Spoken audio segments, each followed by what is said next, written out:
David, thank you for your time again. Now, at the end of last week, you were telling us that Boris Johnson's grip on the Conservative leadership had strengthened after the Metropolitan Police decided not to issue the Prime Minister more fines for lockdown, or those lockdown-breaking parties in Downing Street. And you wrote at the weekend that Boris Johnson had received a major boost, with the Conservatives eating into Labor's lead at the polls, to such an extent that polling experts were saying that the negative political effect of the Partygate scandals of lockdown breaking in Downing Street is beginning to fade. But then yesterday, a photo, presumably leaked by Dominic Cummings, the Prime Minister's disgruntled former aide, shows the Prime Minister drinking at a leaving party for one of his staff in November. So, how does that change things?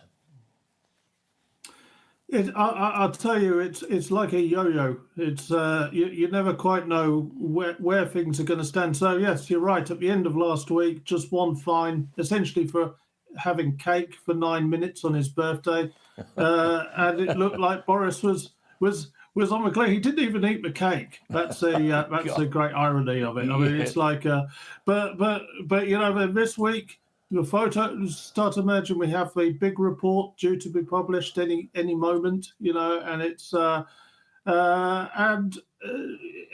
are talking again. Tory MPs are talking again, and in fact, I was sitting down with loyalists who are just fed up with it and actually just wondering whether they ought to ditch him again. You know, the conversation just keeps going in and out each way, and part of the problem is that these guys can't make up their minds. Yeah. You know? What about this senior civil servant Sue Gray's report into lockdown parties? Now, that's about to be released, I understand. Was there a meeting ahead of the release of Sue Gray's report between the Prime Minister and Sue Gray? I understand the Gray's team sent a formal invite to Boris Johnson in response to a request from Number 10. But the Times newspaper reported on Monday night that Johnson had urged Sue Gray to drop plans to publish her report during a secret meeting earlier this month, allegedly asking, is there much point in doing it now that it's all out there? What can you confirm here?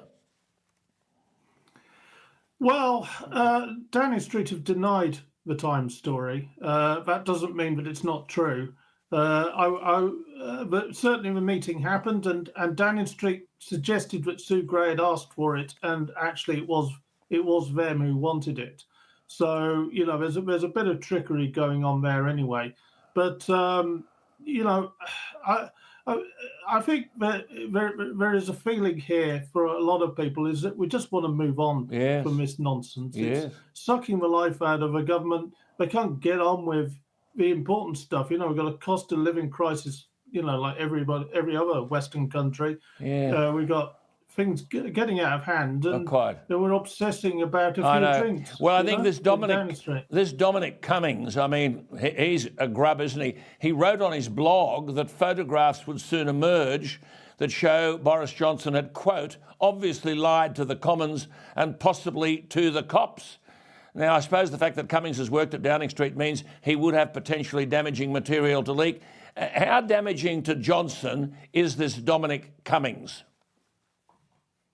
He really is, and Johnson was warned at the time when he took Cummings on. He's a real live wire, completely unreliable, very bright, and actually very good at kind of strategy and things, but totally destructive. He was quite destructive in the Vote Leave campaign as well during the Brexit time when he was running that, Dominic Cummings was. And it's you know, this is I'm afraid chickens coming home to roost to Boris. He was told and warned not to bring this guy in, you know, and now he's a kind of ghost at the feast, you know, causing as much mayhem as he possibly can.